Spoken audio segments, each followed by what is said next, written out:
امروز 28/1/1404 تعداد زیادی از کل و بز و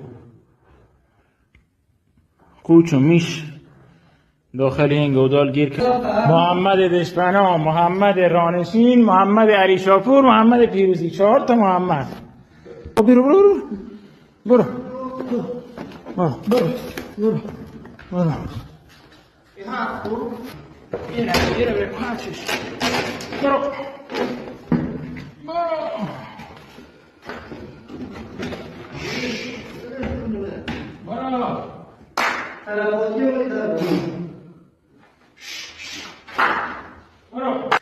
این سه تا هم متاسفانه تلفات.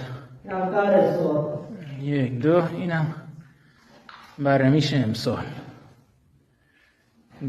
این دونه متاسفانه حالش خرابه. شده بشم کلینیک دکتر احمدیان سرم بهش وصل کرده.